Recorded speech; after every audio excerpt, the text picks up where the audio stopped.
പെരുമാറ്റച്ചട്ട ലംഘനങ്ങൾക്കെതിരെ നിലപാട് കർശനമാക്കി തെരഞ്ഞെടുപ്പ് കമ്മീഷൻ. ദേവസ്വം മന്ത്രി കടകംപള്ളി സുരേന്ദ്രൻ പ്രസ്താവനകളിൽ ജാഗ്രത പാലിക്കണമെന്ന് മുഖ്യ തെരഞ്ഞെടുപ്പ് ഓഫീസർ താക്കീത് നൽകി. പാലക്കാട് തെരഞ്ഞെടുപ്പ് റാലിയിൽ വടിവാൾ കണ്ടെന്ന ആരോപണം അന്വേഷിക്കും. അതിനിടെ ശബരിമല വിവാദ പ്രസംഗത്തിൽ NDA സ്ഥാനാർത്ഥി സുരേഷ് ഗോപി കളക്ടർക്ക് വിശദീകരണം നൽകി.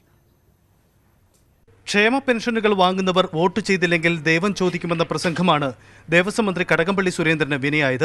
ഇത്തരം പ്രസ്താവനകൾ ആവർത്തിക്കരുതെന്ന് മുഖ്യ തെരഞ്ഞെടുപ്പ് ഓഫീസർ ടിക്കാറാം മീണ മന്ത്രിയോട് കത്തിലൂടെ ആവശ്യപ്പെട്ടു. ദൈവത്തിന്റെ പേരിൽ ഭയപ്പെടുത്തുന്നത് മാതൃകാ പെരുമാറ്റച്ചട്ടത്തിന്റെ ലംഘനമാണെന്ന് കത്തിൽ വ്യക്തമാക്കി. പാലക്കാട് ഇടതു സ്ഥാനാർത്ഥി MP രാജേഷിന്റെ റാലിയിൽ വടിവാൾ കണ്ടെന്ന ആരോപണം അന്വേഷിച്ച് റിപ്പോർട്ട് നൽകാൻ സംസ്ഥാന പോലീസ് മേധാവി ലോക്നാഥ് ബെഹ്റയോട് മുഖ്യ തെരഞ്ഞെടുപ്പ് ഓഫീസർ ആവശ്യപ്പെട്ടു.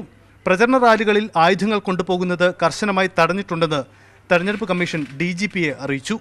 അഭിപ്രായ സർവേകൾ നൽകുമ്പോൾ അതിൽ മതാടിസ്ഥാനത്തിൽ വിവരങ്ങൾ കാണിക്കരുതെന്ന് മാധ്യമങ്ങളോടും കമ്മീഷൻ ആവശ്യപ്പെട്ടു.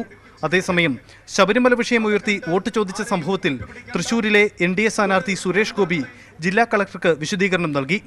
നിയമവിദഗ്ധരുടെ സഹായത്തോടെ BJP ജില്ലാ നേതൃത്വം തയ്യാറാക്കിയ വിശദീകരണക്കുറിപ്പ് കേന്ദ്ര നേതൃത്വത്തിന് അയച്ച് അനുമതി തേടിയ ശേഷമാണ് കളക്ടർക്ക് നൽകിയത്. പെരുമാറ്റച്ചട്ടം ലംഘിച്ചിട്ടില്ലെന്നും ശബരിമല എന്നത് മതസാമുദായിക ചിഹ്നങ്ങളിൽ ഉൾപ്പെടുന്നില്ലെന്നും BJPയുടെ വിശദീകരണത്തിൽ പറയുന്നു. പ്രചരണ രംഗം തെരഞ്ഞെടുപ്പ് കമ്മീഷന്റെ പൂർണ്ണമായ നിരീക്ഷണത്തിലാണ്.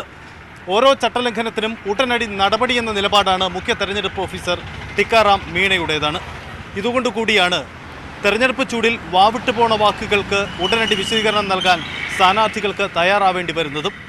വിവിധ ബ്യൂറോകൾക്കൊപ്പം TG സജിത്, ന്യൂസ് 18, തിരുവനന്തപുരം. അപരഭീഷണി വിട്ടൊഴിയാതെ മുന്നണി സ്ഥാനാർത്ഥികൾ. വയനാട്ടിൽ രാഹുൽ ഗാന്ധിക്ക് 2 അപരന്മാരെ നേരിടണം. MP രാജേഷിനും Adoor പ്രകാശിനും ET Muhammad ബഷീറിനുമൊക്കെ അപരഭീഷണിയുണ്ട്. പത്രിക പിൻവലിക്കാനുള്ള സമയം അവസാനിച്ചിട്ടും പിന്മാറാതെ അപരന്മാർ. വയനാട്ടിൽ മത്സര രംഗത്തുള്ളത് 3 രാഹുൽ ഗാന്ധിമാരാണ്. കോൺഗ്രസ് അധ്യക്ഷൻ രാഹുൽ ഗാന്ധിക്ക് പുറമെ KE രാഹുൽ ഗാന്ധിയും K രാഹുൽ ഗാന്ധിയും. പൊന്നാനിയിൽ ET മുഹമ്മദ് ബഷീർ നേരിടേണ്ടത് 3 മുഹമ്മദ് ബഷീറുമാരെ. എതിർ സ്ഥാനാർത്ഥി PV അൻവറിനുമുണ്ട് അതേ പേരിൽ അപരൻ. പാലക്കാട് MP രാജേഷിന് ഭീഷണിയായി P രാജേഷും A രാജേഷും. മലപ്പുറത്ത് VP സാനുവിനെ നേരിടാൻ NK സാനു. ആറ്റിങ്ങലിൽ അടൂർ പ്രകാശിനെതിരെ 2 പ്രകാശുമാർ മത്സരിക്കും. തിരുവനന്തപുരത്തെ UDF സ്ഥാനാർത്ഥി ശശി തരൂരിന് വെല്ലുവിളിയായി T ശശിയും മത്സരരംഗത്ത് ഉറച്ചു നിൽക്കുന്നു. ഇതിൽ ചില മണ്ഡലങ്ങളിലെങ്കിലും മുന്നണി സ്ഥാനാർത്ഥികളുടെ ജയപരാജയങ്ങൾ നിർണ്ണയിക്കുക അപരന്മാരാകും. പത്രിക പിൻവലിക്കൽ പൂർത്തിയായതോടെ സംസ്ഥാനത്തെ തെരഞ്ഞെടുപ്പ് ചിത്രം വ്യക്തമായി. സ്വതന്ത്ര സ്ഥാനാർത്ഥികൾക്ക് ചിഹ്നങ്ങളും അനുവദിച്ചു. പൊന്നാനിയിലെ ഇടതു സ്വതന്ത്രൻ PV അൻവറിന് കത്രികയാണ് ചിഹ്നം. ന്യൂസ് 18, തിരുവനന്തപുരം. ലോക്സഭാ തെരഞ്ഞെടുപ്പിൽ വോട്ടിംഗ് യന്ത്രങ്ങളുടെ സുതാര്യത ഉറപ്പാക്കാൻ കൂടുതൽ VVPAT രസീതുകൾ എണ്ണണമെന്ന് സുപ്രീം കോടതി. ഒരു ലോക്സഭാ മണ്ഡലത്തിന് കീഴിലുള്ള ഓരോ നിയമസഭാ മണ്ഡലത്തിലും 5 വോട്ടിംഗ് യന്ത്രങ്ങളിലെ VVPAT എണ്ണണം. നിലവിൽ ഒരു വോട്ടിംഗ് യന്ത്രത്തിലെ VVPAT എണ്ണിയിരുന്നതാണ് കോടതി 5 വർദ്ധിപ്പിച്ചത്. ഉത്തരവ് ഫലപ്രഖ്യാപനത്തിൽ ചെറിയ കാലതാമസം ഉണ്ടാക്കിയേക്കും. ഒരു ലോക്സഭാ മണ്ഡലത്തിലെ ഓരോ നിയമസഭാ പരിധിയിലെയും ഒരു വോട്ടിംഗ് യന്ത്രത്തിലെ VVPAT രസീതുകൾ എണ്ണുന്ന തിരഞ്ഞെടുപ്പ് കമ്മീഷൻ രീതിയാണ് സുപ്രീം കോടതി മാറ്റിയത്. ഒരു നിയമസഭാ മണ്ഡലത്തിൽ ഇനി 5 വോട്ടിംഗ് യന്ത്രങ്ങളിലെ VVPATകൾ എണ്ണും. 7 നിയമസഭാ മണ്ഡലങ്ങൾ ചേരുന്ന കേരളത്തിലെ ഒരു ലോക്സഭാ മണ്ഡലത്തിൽ 35 യന്ത്രങ്ങളിലെ VVPATകൾ എണ്ണേണ്ടി വരും. ക്രമരഹിതമായാണ് എണ്ണേണ്ട വോട്ടിംഗ് യന്ത്രങ്ങൾ തിരഞ്ഞെടുക്കേണ്ടത്. 50% VVPATകൾ എണ്ണണമെന്നാവശ്യപ്പെട്ട് ചന്ദ്രബാബു നായിഡുവിന്റെ നേതൃത്വത്തിൽ 21 പ്രതിപക്ഷ പാർട്ടികൾ നൽകിയ ഹർജിയിലാണ് ചീഫ് ജസ്റ്റിസ് അധ്യക്ഷനായ സുപ്രീം കോടതി ബെഞ്ചിന്റെ ഉത്തരവ്. നിലവിലെ രീതിയെ അവിശ്വസിക്കുന്നില്ലെന്നും എണ്ണം വർദ്ധിപ്പിക്കുന്നത് കൂടുതൽ തൃപ്തികരമാകുമെന്നും കോടതി പറഞ്ഞു. എന്നാൽ 5 യന്ത്രങ്ങളിലെ VVPATകൾ എണ്ണിയതുകൊണ്ട് സംശയം ദൂരീകരിക്കാനാകില്ലെന്നും ഉത്തരവ് കോടതി പുനഃപരിശോധിക്കണമെന്നും പ്രതിപക്ഷ പാർട്ടികൾ ആവശ്യപ്പെട്ടു. 50% VVPATകൾ എണ്ണാൻ 6 ദിവസം വരെ സമയമെടുക്കുമെന്നും ഫലപ്രഖ്യാപനം വൈകുമെന്നുമായിരുന്നു ഹർജിയെ എതിർത്ത് തിരഞ്ഞെടുപ്പ് കമ്മീഷൻ നിലപാട്. രാജ്യത്താകെ 4125 വോട്ടിംഗ് യന്ത്രങ്ങളിലെ VVPATകൾ എണ്ണിയിരുന്നത് കോടതി വിധിയിലൂടെ 20,625 ഉയരും. ഒരേ സമയം 5 മേശകളിലായി 5 വോട്ടിംഗ് യന്ത്രങ്ങളിലെ VVPATകൾ എണ്ണിയാൽ വലിയ കാലതാമസമില്ലാതെ ഫലപ്രഖ്യാപനം നടത്താനാകുമെന്നാണ് തിരഞ്ഞെടുപ്പ് കമ്മീഷന്റെ കണക്കുകൂട്ടൽ. ഡൽഹിയിൽ നിന്ന് M ഉണ്ണികൃഷ്ണൻ, ന്യൂസ് 18. ശബരിമലയിൽ വിശ്വാസം സംരക്ഷിക്കുമെന്നും അയോധ്യയിൽ രാമക്ഷേത്രം നിർമ്മിക്കുമെന്നും പ്രഖ്യാപിച്ച് ബിജെപിയുടെ പ്രകടന പത്രിക. ഭീകരവാദത്തോട് സന്ധിയില്ലെന്നും കർഷകർക്ക് പലിശരഹിത വായ്പ ലഭ്യമാക്കുമെന്നും വാഗ്ദാനമുണ്ട്. ഏകീകൃത സിവിൽ കോഡ് നടപ്പാക്കുമെന്നും പ്രകടന പത്രികയിൽ പറയുന്നു.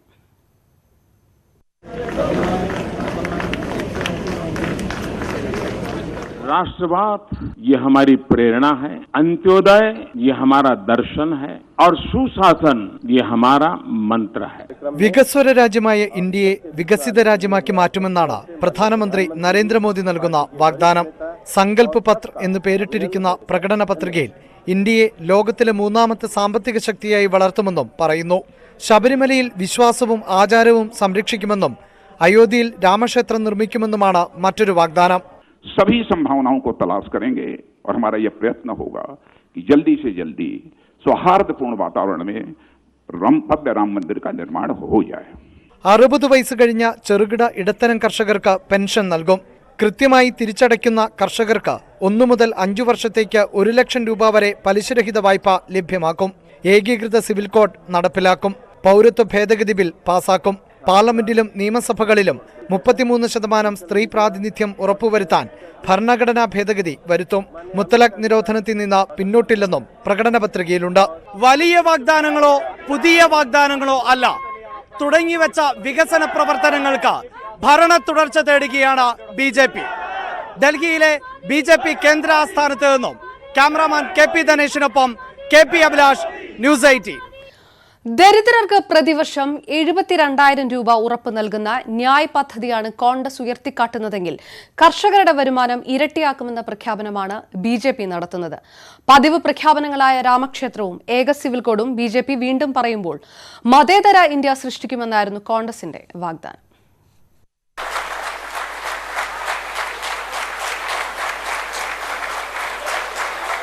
പ്രകടന പത്രികകളുടെ വിശ്വാസ്യത തന്നെ ചോദ്യം ചെയ്യപ്പെടുന്നതിനിടെയാണ് പ്രധാന രാഷ്ട്രീയ പാർട്ടികളെല്ലാം വാഗ്ദാന പെരുമഴയുമായി വീണ്ടും രംഗത്തെത്തിയിരിക്കുന്നത്.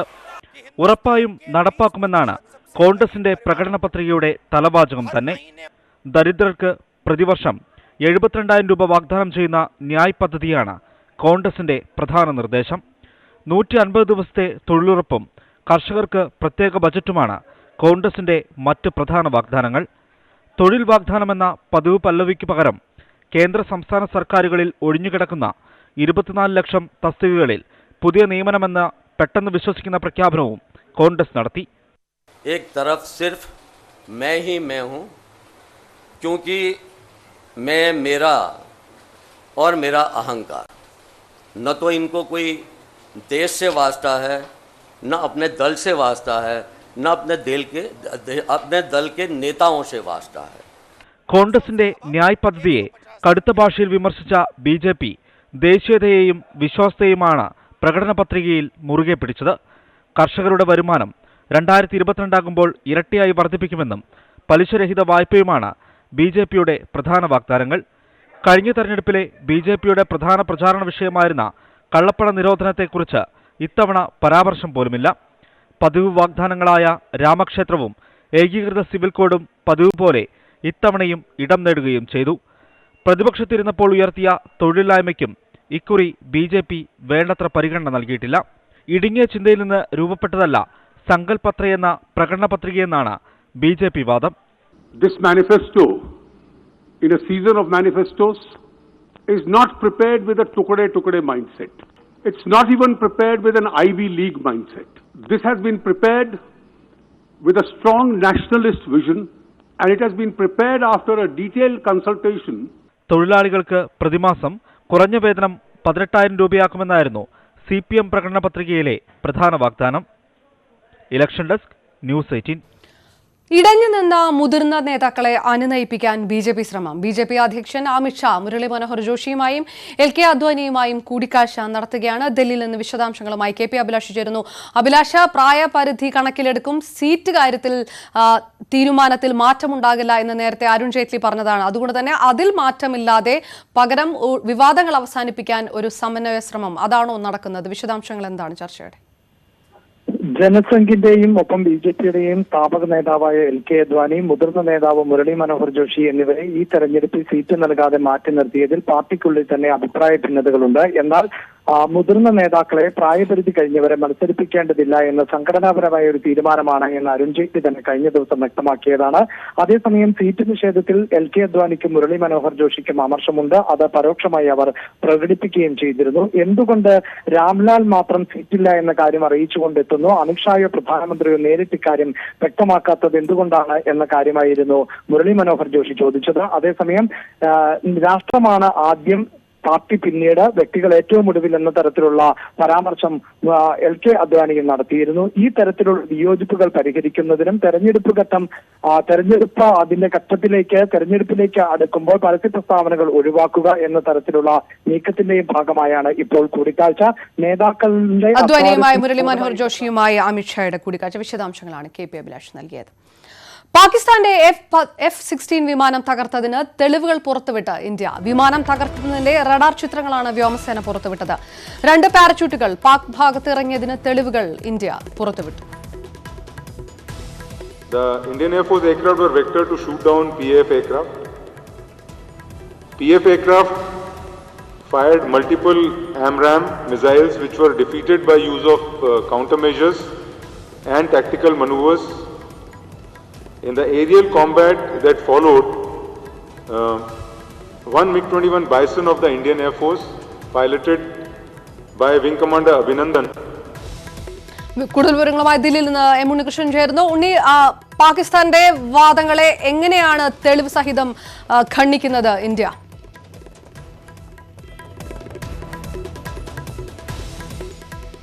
അപർണ, ഫെബ്രുവരി 27-ന് ഇന്ത്യ പാകിസ്ഥാന്റെ F-16 വിമാനം വെടിവെച്ചിട്ടുവെന്നാണ് ഇന്ത്യ നേരത്തെ തന്നെ പറഞ്ഞിരുന്നത്. പക്ഷേ ഇതുമായി ബന്ധപ്പെട്ട് വിരുദ്ധമായ നിലപാടുകളാണ് പാകിസ്ഥാനും അമേരിക്കയും ഒക്കെ സ്വീകരിക്കുന്നത്. പാകിസ്ഥാന്റെ F-16 വിമാനം തകർക്കപ്പെട്ടിട്ടില്ല ഇന്ത്യയുടെ ആക്രമണത്തിൽ എന്ന വാദം ഇരു രാജ്യങ്ങളും ഉന്നയിക്കുകയാണ്. ഈ ഒരു സാഹചര്യത്തിൽ കൂടിയാണ് ആ വാദങ്ങൾ പൊളിക്കുന്നതിന് വേണ്ടി ഇന്ത്യ തെളിവുകൾ പുറത്തുവിട്ടിരിക്കുന്നത്. Air vice marshal RGK Kapoor ഡൽഹിയിൽ നടത്തിയ വാർത്താ സമ്മേളനത്തിൽ ഇതുമായി ബന്ധപ്പെട്ട ഇലക്ട്രോണിക് തെളിവുകളാണ് പുറത്തുവിട്ടിരിക്കുന്നത്. റഡാർ ചിത്രങ്ങൾ, ഒപ്പം തന്നെ ഇലക്ട്രോണിക് സിഗ്നേച്ചർ, റേഡിയോ ട്രാൻസ്ക്രിപ്റ്റുകൾ എന്നിവ പുറത്തുവിട്ടുകൊണ്ട് ഇന്ത്യ പറയുന്നത് പാകിസ്ഥാന്റെ F-16 വിമാനം പാക് മേഖലയിൽ ഉണ്ടായിരിക്കുമ്പോൾ തന്നെ ഇന്ത്യയുടെ MiG-21 വിമാനത്തിലൂടെ തകർക്കപ്പെട്ടിരുന്നു എന്നുള്ളതാണ്. അഭിനന്ദൻ ഉപയോഗിച്ചിരുന്ന MiG-21 ബൈസൺ വിമാനം ഉപയോഗിച്ചുകൊണ്ടാണ് പാകിസ്ഥാന്റെ F-16 വിമാനം തകർത്തിരിക്കുന്നത്. ഇതിന് തെളിവായി ഇന്ത്യ പറഞ്ഞിരിക്കുന്ന ഏറ്റവും പ്രധാനപ്പെട്ട കാര്യം റഡാർ ചിത്രങ്ങൾ തന്നെയാണ്. റഡാർ ചിത്രങ്ങളിൽ നിന്നും വളരെ കൃത്യമായി വ്യക്തമാകുന്നത് MiG-21 വിമാനവും പാകിസ്ഥാന്റെ F-16 വിമാനങ്ങളും ഇരു ദിശകളിലും നിൽക്കുന്നു. അതിന് ഏതാനും നിമിഷങ്ങൾക്ക് ശേഷം ഈ വിമാനങ്ങളെ കാണാനുമില്ല. അതായത് ഇന്ത്യയുടെ MiG-21 വിമാനവും പാകിസ്ഥാന്റെ F-16 വിമാനവും തകർക്കപ്പെട്ടിരിക്കുന്നു എന്ന് തന്നെയാണ് കണ്ടെത്തിയിരിക്കുന്നത്. പാകിസ്ഥാന്റെ ഭാഗത്ത് 2 പാരച്യൂട്ടുകൾ ഇറങ്ങുന്നതിന്റെ ദൃശ്യങ്ങൾ, അതിന്റെ തെളിവുകൾ കൂടി ഇന്ത്യ പുറത്തുവിട്ടിട്ടുണ്ട്. ഈ രീതിയിൽ കൃത്യമായി പാകിസ്ഥാന്റെ വാദത്തെ ഗണ്ണിക്കുകയും അമേരിക്ക പറയുന്നതല്ല ശരിയെന്ന് വരുത്തുകയുമാണ് ഇന്ത്യ ഈ തെളിവുകൾ പുറത്തുവിടുന്നതിലൂടെ ചെയ്യുന്നത്. കൂടുതൽ തെളിവുകൾ ഉണ്ടെങ്കിലും അതിൽ ചിലത് പൊതു ജനമധ്യത്തിൽ വിടുന്നതിന് ബുദ്ധിമുട്ടുണ്ട് എന്നാണ് സൈന്യം വ്യക്തമാക്കുന്നത്. M. ഉണ്ണികൃഷ്ണനാണ് വിശദാംശങ്ങൾ നൽകിയത്. ഇന്ത്യക്ക് കൈമാറരുതെന്ന വിജയ് മല്യയുടെ ആവശ്യം ബ്രിട്ടീഷ് കോടതി തള്ളി. ഇതോടെ മല്യയെ ഇന്ത്യക്ക് വിട്ടുകിട്ടാനുള്ള സാധ്യത കൂടി. വായ്പ തിരിച്ചടയ്ക്കാതെ നാടുവിട്ട് ബ്രിട്ടനിൽ സുഖജീവിതം തുടരുന്ന മദ്യവ്യവസായിയും മുൻ രാജ്യസഭാംഗവുമായ വിജയ് മല്യ ഇന്ത്യക്ക് വിട്ടു നൽകാൻ ബ്രിട്ടീഷ് കോടതി നേരത്തെ ഉത്തരവിട്ടിരുന്നു. ഇതിനെതിരെ മല്യ നൽകിയ അപ്പീലാണ് മേൽക്കോടതി തള്ളിയത്. ഇന്ത്യയിലെ പൊതുമേഖലാ ബാങ്കുകളിൽ നിന്ന് 10,000 കോടി വായ്പ എടുത്തു മുങ്ങിയ വിജയ് മല്യയെ രാജ്യത്ത് തിരികെ എത്തിക്കാൻ അന്വേഷണ ഏജൻസികൾ ശ്രമം തുടരുകയാണ്.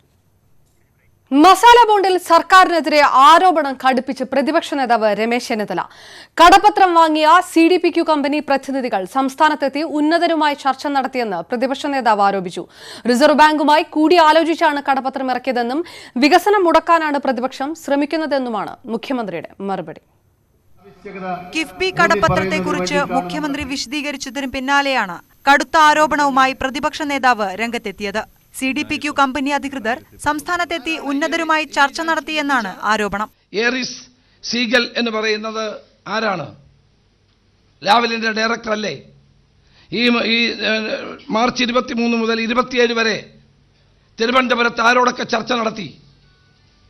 എന്തായിരുന്നു ചർച്ചയുടെ ഉള്ളടക്കം? എന്തുകൊണ്ട് പറയുന്നില്ല?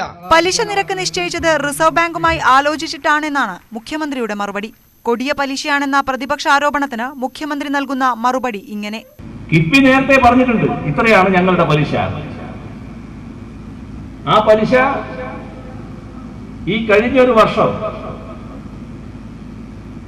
ഇതുപോലുള്ള ധനകാര്യ സ്ഥാപനങ്ങൾ കടം വാങ്ങുന്നതിന് നൽകുന്ന പലിശയിൽ ഏറ്റവും കുറഞ്ഞതാണ്. കിഫ്ബി ഇടപാടിലെ ലാവ്ലിൻ ബന്ധം സംബന്ധിച്ച ആരോപണങ്ങൾക്ക് മറുപടി ഇങ്ങനെ. നീരവ് മോദിക്ക് ഫണ്ട് കൊടുത്തത് സ്റ്റേറ്റ് ബാങ്ക് ഓഫ് ഇന്ത്യയാണ്. സ്റ്റേറ്റ് ബാങ്ക് ഓഫ് ഇന്ത്യയിൽ നിന്ന് ഫണ്ട് സംസ്ഥാന ഗവൺമെന്റ് വാങ്ങിയാൽ നീരവ് മോദിയിൽ നിന്ന് വാങ്ങലാകും. കിഫ്ബി ആരോപണങ്ങളെ പ്രതിപക്ഷത്തിന് വികസന വിരുദ്ധ നയങ്ങൾ ചൂണ്ടിക്കാട്ടിയാണ് സർക്കാർ പ്രതിരോധിക്കുന്നത്. ഏത് തരത്തിലുള്ള വിവാദം ഉയർത്തിയാലും വികസനത്തിന്റേതായ വഴിക്ക് പോയി വികസനം തടഞ്ഞു കളിയാമെന്ന് വിചാരിക്കണ്ട. അതേസമയം ഇടപാടിലെ കനേഡിയൻ ബന്ധം പ്രതിപക്ഷം ആയുധമാക്കുകയും ചെയ്യുന്നു. ന്യൂസ് 18 തിരുവനന്തപുരം. മസാല ബോണ്ടിൽ ഉയർന്ന പലിശ നിരക്കിനേക്കാൾ ബാധ്യതയാവുക സർക്കാർ ഗ്യാരണ്ടി. സംസ്ഥാനം എന്ത് പ്രതിസന്ധിയിലായാലും കടപ്പത്രത്തിന്റെ കാലാവധി തീരുമ്പോൾ പണം തിരികെ നൽകും എന്ന ഉറപ്പിലാണ് വൻകിട നിക്ഷേപകരെത്തിയത്. പദ്ധതി നടപ്പായില്ലെങ്കിൽ പോലും സർക്കാർ പണം നൽകിയേ മതിയാകൂ എന്നതാണ് മസാല ബോണ്ടുകളുടെ പ്രത്യേകത. മസാല ബോണ്ടുകൾക്ക് സർക്കാർ കൊടുക്കുന്നത് വട്ടിപ്പലിശയോ? കിഫ്ബിയുടെ മസാല ബോണ്ടുകൾക്ക് കാലാവധി 5 വർഷം. 2150 കോടി രൂപയ്ക്ക് വർഷം 9.723% പലിശ. 5 വർഷം കഴിയുമ്പോൾ കടപ്പത്രം വാങ്ങിയവർക്ക് ലഭിക്കുന്നത് 3489 കോടി രൂപ. പലിശ മാത്രം 1339 കോടി രൂപ. മുടക്കിയതിന്റെ 62% തുകയാണ് പലിശ മാത്രമായി കയ്യിലെത്തുക. മറ്റ് കടപ്പത്രങ്ങൾക്ക് എത്രയാണ് പലിശ? റിസർവ് ബാങ്ക് വഴി സംസ്ഥാന സർക്കാർ മാസം 500 കോടി മുതൽ 1500 കോടി രൂപ വരെ കടപ്പത്രങ്ങളിലൂടെ സംഭരിക്കാറുണ്ട്. ബാങ്കുകളാണ് ഇവ വാങ്ങുന്നത്. അതിന്റെ പലിശ 7.253%. മറ്റ് കടപ്പത്രങ്ങളെക്കാൾ 2.5% കൂടുതലാണ് മസാല ബോണ്ടിന്റെ പലിശ. മസാല കടപ്പത്രം ബാധ്യതയാകുമോ? സംസ്ഥാനത്തിന്റെ സാമ്പത്തിക സ്ഥിതിയിൽ എന്തു സംഭവിച്ചാലും പണം തിരിച്ചു നൽകണം. പദ്ധതി നടന്നില്ലെങ്കിലും മടക്കി കൊടുക്കണം. ലണ്ടൻ സ്റ്റോക്ക് എക്സ്ചേഞ്ച് വഴിയുള്ള വിൽപ്പന കൂടി കഴിയുമ്പോൾ 5000 കോടി രൂപയാണ് മുതലായി തിരികെ നൽകേണ്ടി വരിക. മസാല ബോണ്ടിന്റെ പലിശ നിരക്കല്ല, മറിച്ച് സർക്കാർ നിൽക്കുന്ന ഗ്യാരണ്ടിയാണ് യഥാർത്ഥത്തിൽ ബാധ്യതയാവുക. നെടുമ്പാശ്ശേരി വിമാനത്താവളത്തിലും വിഴിഞ്ഞം തുറമുഖ പദ്ധതിയിലുമൊക്കെ ഈ പദ്ധതികൾ ലാഭകരമായാലേ നിക്ഷേപകന് നേട്ടമുള്ളൂ. പക്ഷേ മസാല ബോണ്ടിന്റെ കാര്യത്തിൽ പദ്ധതി ലാഭകരമായാലും നഷ്ടമായാലും സർക്കാർ പണം തിരികെ കൊടുത്തേ മതിയാകൂ. തിരുവനന്തപുരത്ത് നിന്നും TG സജിത്, ന്യൂസ് 8. ഒളിക്യാമറ വിവാദത്തിൽ കോഴിക്കോട്ടെ UDF സ്ഥാനാർത്ഥി MK രാഘവനിൽ നിന്ന് പോലീസ് മൊഴിയെടുത്തു. രാഘവന്റെ വീട്ടിലെത്തിയാണ് അന്വേഷണ സംഘം മൊഴിയെടുത്തത്. കോഴ ആരോപണത്തിൽ രാഘവനെതിരെ CPM നൽകിയ പരാതിയിലും ഗൂഢാലോചന ആരോപിച്ച് രാഘവൻ നൽകിയ പരാതിയിലുമാണ് മൊഴിയെടുത്തത്. മൊഴി നൽകിയെന്നും ഇനി ജനകീയ കോടതിയും നിയമവ്യവസ്ഥയും എല്ലാം തീരുമാനിക്കട്ടെ എന്നും MK രാഘവൻ പറഞ്ഞു. ഞാൻ കൊടുക്കേണ്ട മൊഴി കൊടുത്തു കഴിഞ്ഞു. അന്വേഷണ ഘട്ടത്തിലാണ്. ഇനി ബാക്കി കാര്യങ്ങൾ ജനകീയ കോടതിയിലും നീതിന്യായ കോടതിയിലാണ്. അത് അവിടെ നടക്കട്ടെ. അതൊന്നും ഞാൻ പറഞ്ഞല്ലോ. ഞാൻ എന്താണ് ഞാൻ എൻ്റെ മൊഴി കൊടുത്തു. അന്വേഷണ ഉദ്യോഗസ്ഥനെ മൊഴിയെടുത്തു. അന്വേഷണ ഘട്ടത്തിലാണ്. ഇനി ജനകീയ കോടതിയും അതുപോലെ തന്നെ നിയമകോടതിയും തീരുമാനിക്കട്ടെ. KSRTCയിൽ വീണ്ടും കൂട്ട പിരിച്ചുവിടലിന് കളമൊരുങ്ങുന്നു. സർവീസിലുള്ള 1565 എംപാനൽ ഡ്രൈവർമാരെയും പിരിച്ചുവിടണമെന്ന് ഹൈക്കോടതി ഡിവിഷൻ ബെഞ്ച് ഉത്തരവിട്ടു. PSC ഉദ്യോഗാർത്ഥികൾ നൽകിയ ഹർജിയിലാണ് ഉത്തരവ്. വിധി നടപ്പാക്കുന്നതിൽ സാവകാശം ചോദിക്കുന്നതുൾപ്പെടെ നിയമവശങ്ങൾ പരിശോധിക്കുന്നുവെന്ന് ഗതാഗത മന്ത്രി പ്രതികരിച്ചു. ജസ്റ്റിസ് ചിദംബരേഷ് അധ്യക്ഷനായ ഡിവിഷൻ ബെഞ്ചിന്റേതാണ് ഉത്തരവ്. ഈ മാസം 30-നകം പിരിച്ചുവിടൽ നടപടി പൂർത്തിയാക്കണമെന്നാണ് ഉത്തരവിൽ പറയുന്നത്. 2455 ഒഴിവുകളിൽ PSC റാങ്ക് ലിസ്റ്റിലുള്ളവരെ നിയമിക്കണം. ഇവർക്ക് അഡ്വൈസ് മെമ്മോ എത്രയും പെട്ടെന്ന് നൽകണം. 30-നകം ഇത് സംബന്ധിച്ചെടുത്ത നടപടികളെല്ലാം ചേർത്ത് തൽസ്ഥിതി വിവര റിപ്പോർട്ട് നൽകണം. PSC റാങ്ക് ലിസ്റ്റിലുള്ള ഉദ്യോഗാർത്ഥികളാണ് നിയമ നടപടി വേഗത്തിലാക്കണമെന്നാവശ്യപ്പെട്ട് ഹർജി നൽകിയത്. ഒറ്റയടിക്ക് ഡ്രൈവർമാരെ പിരിച്ചുവിടുന്നത് KSRTCയുടെ സർവീസുകളെ ബാധിക്കും. നേരത്തെ എംപാനൽ കണ്ടക്ടർമാരെയും കൂട്ടത്തോടെ പിരിച്ചുവിടാൻ ഹൈക്കോടതി ഉത്തരവിട്ടിരുന്നു. അന്ന് സർവീസുകൾ 4-1 വെട്ടിച്ചുരുക്കേണ്ട അവസ്ഥയുണ്ടായി. കോടതി ഉത്തരവിനനുസരിച്ച് 3861 താൽക്കാലിക കണ്ടക്ടർമാർക്കാണ് ജോലി നഷ്ടപ്പെട്ടത്. ഇതിനെതിരെ എംപാനൽ കണ്ടക്ടർമാർ ഹൈക്കോടതിയെ സമീപിച്ചെങ്കിലും ഹർജി തള്ളി. തുടർന്ന് പ്രത്യക്ഷ സമരത്തിലാണ് ജോലി നഷ്ടപ്പെട്ടവർ. എംപാനൽ ഡ്രൈവർമാരെ പിരിച്ചുവിടാനുള്ള വിധി നടപ്പാക്കുന്നതിൽ സാവകാശം ചോദിക്കുന്നതുൾപ്പെടെ നിയമവശങ്ങൾ പരിശോധിക്കുന്നതായി ഗതാഗത മന്ത്രി AK ശശീന്ദ്രൻ പറഞ്ഞു. നിയമപരമായി എങ്ങനെയാണ് ഇതിനൊരു പരിഹാരം കാണാൻ കഴിയുക എന്നത് സംബന്ധിച്ച് നിയമവിദഗ്ധന്മാരുമായി ആലോചിക്കാനാണ് ഇപ്പോൾ നിർദ്ദേശം നൽകിയിട്ടുള്ളത്. ഹൈക്കോടതി ഉത്തരവിനെതിരെ KSRTC അപ്പീൽ നൽകുമെന്ന് മാനേജ്മെന്റ് വ്യക്തമാക്കി. ന്യൂസ് 18 കൊച്ചി. ശബരിമലയെക്കുറിച്ചുള്ള വിവാദ ചോദ്യം ഒഴിവാക്കി PSC. ശബരിമല ദർശനം നടത്തിയ ആദ്യ യുവതി ആരാണെന്നുള്ള ചോദ്യമാണ് ഒഴിവാക്കിയത്. സൈക്യാട്രി അസിസ്റ്റന്റ് പ്രൊഫസർ പരീക്ഷയ്ക്കായിരുന്നു ചോദ്യം. വിവരങ്ങളുമായി തിരുവനന്തപുരത്ത് നിന്ന് VV അരുൺ ചേരുന്നു. അരുൺ, വിവാദമായ ചോദ്യം ഒഴിവാക്കുന്നത് സംബന്ധിച്ച് ഏതെങ്കിലും രീതിയിലുള്ള നിർദ്ദേശം PSCക്ക് ലഭിച്ചിരുന്നതായുള്ള സൂചനകളുണ്ടോ? ഇത്തരം നിർദ്ദേശങ്ങളൊന്നും PSCക്ക് ലഭിച്ചതായ സൂചനയില്ല. പക്ഷേ ഇന്ന് ചേർന്ന PSC യോഗം വിവാദം ചർച്ച ചെയ്തു. ഈ മാസം 3 നടന്ന ലെക്ചർ ഇൻ സൈക്യാട്രി പരീക്ഷയിലാണ് കറണ്ട് അഫയേഴ്സ് വിഭാഗത്തിൽ വിവാദ ചോദ്യമുണ്ടായത്. ചോദ്യപേപ്പറിലെ 9 നമ്പർ ചോദ്യം ശബരിമലയിൽ കയറിയ ആദ്യ യുവതി ആര് എന്നായിരുന്നു. 4 ഓപ്ഷനുകളും നൽകിയിരുന്നു. ഈ ചോദ്യം വന്നത് ശരിയല്ല എന്ന വിലയിരുത്തലിലാണ് PSC യോഗം ചേർന്നത്. വിവാദ വിഷയമാണ്, ഇപ്പോഴും സജീവമായി നിൽക്കുന്ന വിഷയമാണ്. തെരഞ്ഞെടുപ്പ് കാലത്ത് ഇത്തരം വിഷയങ്ങൾ ഉയർന്നു വരുന്നത് ശരിയല്ല എന്ന വിലയിരുത്തൽ PSC യോഗത്തിലുണ്ട്. അതിന്റെ അടിസ്ഥാനത്തിലാണ് ആ ചോദ്യം ഡിലീറ്റ് ചെയ്യാൻ, പൂർണ്ണമായും ആ ചോദ്യം ഒഴിവാക്കാൻ PSC യോഗം തീരുമാനിച്ചത്. അപർണ. VV അരുൺ വിശദാംശങ്ങൾ.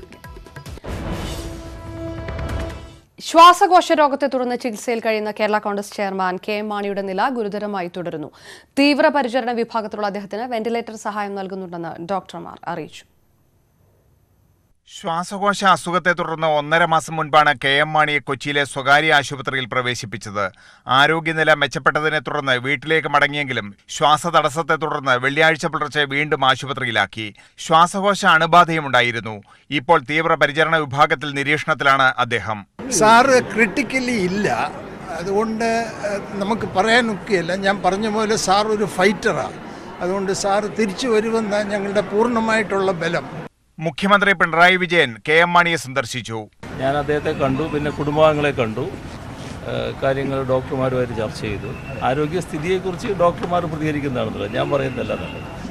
വൃക്കകളുടെ പ്രവർത്തനം തകരാറിലായതിനാൽ ഡയാലിസിസ് ചെയ്യുന്നുണ്ട്. അർദ്ധബോധാവസ്ഥയിലാണ് അദ്ദേഹം. അണുബാധയുണ്ടാകാതിരിക്കാൻ സന്ദർശകർക്ക് കർശന നിയന്ത്രണം ഏർപ്പെടുത്തി. ന്യൂസ് 18 കൊച്ചി.